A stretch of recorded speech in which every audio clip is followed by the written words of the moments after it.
viewers and learners of the Postgraduate Diploma in Environmental and Occupational Health. I introduce myself as Dr. Sushmita Bhaskar, working in the discipline of Environmental Studies in the School of Interdisciplinary and Transdisciplinary Studies, Indira Gandhi National Open University. Today we will discuss in this session on environmental design. We will see the various forms of transport which is having a negative impact on our environment, on the human health. In the same way how aesthetically the buildings can be designed and so on. So all this will form a part of environmental design and also working towards sustainability. So these would be forming the learning objectives of this session. Currently, if you see, we are facing a number of the environmental issues. This can include the climate change, the air pollution, acid rain, global warming, greenhouse effect, the environmental degradation and the natural resource depletion. We can also see that all our ecosystems are getting polluted day by day. So these are some of the world's important and major environmental problems. Now, air pollution and climate change. Here we will see that there is an overloading of the atmosphere and the ocean with carbon. Burning of fossil fuels, deforestation activities, industrial activities, all these have pushed up the carbon dioxide levels from 280 to 400 ppm presently. So this is an unprecedented rise. So what is happening as a result of this? We have climate disruption, carbon overloading. This is only one form of the air pollution which is caused by burning coal, oil, gas or wood. The solutions could be to replace these fossil fuels that we are presently using with certain renewable forms of energy. You can go in for geothermal energy or the solar energy and so on. Reforestation activities. We can reduce the emissions from agriculture and also change our industrial processes, how they work. Now, some examples when giving about the cities that are plagued by the air pollution. For example, you have the Ulaanbaatar. This is in Mongolia. This is one of the coldest capitals on the earth and it is also a city which has massive air pollution. During the winter months, the yurts like the Segis, they are heated with the coal, the wood, and this will definitely contribute to 70% of the smog in those cities. So the air pollution by the WHO, it is considered 7 times higher than what is normal and considered safe. So in the nearly 10 million city of New Delhi, the number of cars have increased to 3.5 million in the last 30 years. So the city's coal powered plants, these are one of the causes for the same. All this is contributing to around 80% of the total air pollution in the city. Deforestation is another problem. Species rich wild forest, they are being destroyed, especially if you see in the tropical regions. Why? For the palm oil cultivations, the soya bean plantations, for cattle ranching and for the agriculture monocultures. Now almost 7.3 million hectares of the forest, they are destroyed every year, mostly in the tropical regions. So once upon a time, the tropical forest, they used to cover about 15% of the land area, but now this is down to about 6 to 7%. Much of this has been degraded by the logging and also the burning activities. The natural forest, they actually act as the biodiversity reserves, the carbon sinks, they keep the carbon out of the atmosphere and also the oceans. Some of the solutions that we could take up would be to conserve such biodiversity reserves, replanting with the native tree species, and we also need strong governance and the species extinction. Wild animals, if you see, they are being hunted to extinction for their medicinal products. If you see in some of the Tibetan medicines, they are using these products or what is obtained from the wild animals. Then the ivory from the elephants, they are used in the jewelry and so on. So they are also used for their bushmeat, and the industrial fishing boats, they are cleaning out the entire fish populations in the in some of the coastal regions. The loss and the destruction of the habitats, these are the major factors which are contributing to a wave of extinction. The American black bear, if you see in this figure, this is 1 in 22,000 species and it is threatened with extinction. The solutions would be biodiversity conservation, restoring the habitats, protecting against poaching and wildlife trade. The soil degradation. Some of the problems include overgrazing, monoculture planting, erosion, soil compaction, overexposure to the pollutants, land use conversion. So every year if you see 12 million hectares of the farmland, they get seriously degraded. So soil conservation and restoration techniques and the zero-till farming, crop rotation and water retention through the terrace buildings, these could be some solutions that could be taken up. Overpopulation. The human populations are continuously growing and at a rapid rate. So these are putting a lot of pressure, stress with growing affluence on the essential natural resources like water. And if you see, this is even more in the African and in the Asian countries. 5 sustainable countries, if we take up an example, which are making a difference for the planet. Copenhagen in Denmark, it is ranked as one of the greenest cities on the planet. San Francisco in California, Vancouver in Canada, Stockholm in Sweden, Singapore and Norway. So these are some of the countries which are now sustainable cities. So the key features of a sustainable city include that the resources are accessible to everyone. The public transport is seen as a viable alternative to cars. Public transport is safe and reliable. Walking and cycling is also considered safe. Then we also ensure that the areas of the open space are safe, accessible and enjoyable. We can protect the environment, improving the human health, well-being and conserving the valuable resources like the water and also energy. The UN Sustainable City Program, they defined it as one that is able to retain the supply of natural resources while achieving economic, physical and social progress and remain safe against environmental risk that could undermine development. Cities can become greener by reducing the amount of energy and the resources used by improving the efficiency of the various systems. For example, in the transport, as I told you, we can go in for the green transport. We can change the behavior of the citizens by reusing and recycling the waste and energy. Even from the we have the conversion from the waste to energy plants. Again, the materials could be reused and used. We can also obtain the energy from the cleaner sources. Copenhagen, when you take as an example, it is ranked as one of the greenest cities, and in 2009 the city took up a goal to become the world's first carbon neutral capital by 2025 as part of its 2025 climate plan. So this plan was based on the 4 pillars, mainly energy consumption, energy production, mobility and the city administration initiatives. The targets are critical to the overall objective of carbon neutrality, and the city has a dual responsibility to mitigate the effects of climate change and to show that it is feasible to combine growth, development and an enhanced quality of life with lesser carbon dioxide emissions. And now if we see the city, they have eliminated over a third of all the transportation fossil fuels, and they have eliminated 90,000 tons of the greenhouse gases per year. It has cut down the carbon emissions and it provides a better air quality for the citizens.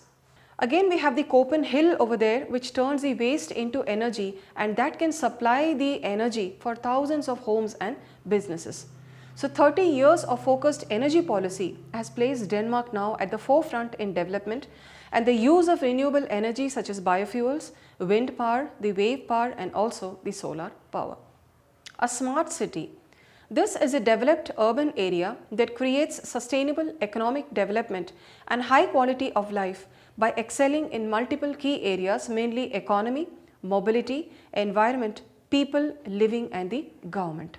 Now in India also we came up with the Smart Cities Mission India, and the Government of India launched this on 25th of June 2015, which promotes the sustainable inclusive cities, and that provides core infrastructure and it gives a decent quality of life to its citizens, a clean and sustainable environment with the application of smart solutions. So we are also now heading towards this, and it is an urban renewal and retrofitting program by the government with the mission to develop smart cities across the country and by making the people eco-friendly and also sustainable. Green transport. Any form of transport which does not take up or consume all your natural resources that way, and which is relying on the renewable energy, which reduces the emissions and which has a low negative effect on the environment. which is making use of sustainable energy sources, for example, walking, cycling and sailing. All these are forms of the green transport. Now, biofuels is another green transport or the fuel that is used in the green transport systems. This is produced from the organic matter. We have bioethanol, which is got by fermenting the plant material. We have biodiesel, which is got from the vegetable oils and the animal fats, and this definitely will reduce the carbon exhaust emissions up to 80%. Coming on to green buildings. When we talk about environmental design, the green buildings also are an important topic. So these are zero emission buildings which are integrating the renewable energy sources, and the energy consumption is self-generating and non-polluting. So that means you are getting them by placing certain solar panels on your roofs, or you can also have the other forms of the energy like tidal energy or the hydro power and so on. Now, the green building rating system, here the individual houses also can be rated based on their environmental sustainability, and if you see, people are constructing their homes in eco-friendly and a citizen friendly attitude and behavior, and they are being given certain awards by the IGBC council, and they can hang it in their homes. So these are all certain motivation that even the government of India and world over they are providing. Now this figure, if you see, these are green buildings literally, okay, they are biophilic designs and they are incorporating several elements of nature. So here you can, it looks aesthetically pleasing to your eyes and people are able to perform better. You feel good, you feel better. So if you see, these are all the terraced balconies and the buildings, and every level has those trees and lawns, and you can even have 800 and more of these trees planted. And here again they use the special non-percolating material so that the building does not get wet in the process when you water those plants. So there is a technology behind this. The green building certifications, we have two certifications that are given in India. The LEED India, which is the Leadership for Environment Energy Design India, and the other is the Indian Green Building Council ratings, which is given for the individual homes, for the factory buildings and also green townships. And all this is administered by the IGBC Council based in Hyderabad. Griha is another one which is, we can say that as a green rating for integrated habitat assessment. Green infrastructure. Therefore, integration of green space along with these green buildings which is surrounding it, that also gives the perceiver, the person who is living, it will give him a lot of mental peace. So green space creation and management, this itself is a specific discipline and topic which can be detailed, and they are integrated with more traditional land development and built-in infrastructure planning. Now when I was talking about the green buildings, in ancient days, we also had these roof tilings and the roofs, that had the special tiles, especially we find this in South India, and you have them with certain glass panels in between. So during the daytime there is no need of you that you have to use your tube lights or lights, because you will have sufficient of the solar light which is getting into the buildings. In the same way, there could be a central porch where the people get together for the family occasions, and there would be a tulsi puja or a tulsi place where people come around, and there you see that it is open. So there you have enough sunlight also coming inside your houses, and you also have the rainwater which is coming there. So these are all, so in olden days, if you see, they were in harmony with balance with nature. They are eco-friendly structures which have been built. In the same way, if you talk about the green and environmental design, this dates to 500 BC from the Greek architecture, from Greece. So there the Greek architecture, there the buildings are constructed in such a way. Now even in India, if you go to Connaught Place, you can see those big pillars that are used. So they are constructed at an angle where you have sufficient sunlight which is entering the buildings, and also sufficient air flow which is getting into those buildings. So these are all incorporating elements of nature while designing and planning and development. This infrastructure is very important. Now these are some examples of the green infrastructure where you have rain gardens, you have the green roofs, you have permeable pavements, you have infiltration trenches, landscape water body and grass seed swale. Now even in your porches, even in your balconies, or I am talking about those which are in the ground floor. You can have the special roofing materials, the pavement tiles, which in between there could be space, and so both it could be pervious, impervious, where that there could be the flow of water also which is going into the ground, there could be groundwater recharge also happening at the same time. So it depends on the type of the pavement tiles that you are purchasing and how they are being placed and on how they are being constructed. In the same way, you can have rainwater harvesting when you are constructing your houses. So this rainwater can be harnessed, and you can store that water and you can use it for various purposes. And also, when you are considering and talking about environmental design, your own water from your kitchen, from the washing machines, from the dishwaters, all these waters can be diverted to your garden for the horticulture purposes, and the water can be reused and recirculated even for washing your garages, washing your car. Why do you have to use fresh water for the same? Okay, so these are some ways where by designing your building aesthetically and by reusing these waste water, you can do much more. These are examples of green roofing. Here again we find many of the people now who are adopting for the green terraces and green roofing, where they are also cultivating their fruits and vegetables on their top floor terraces and their balconies.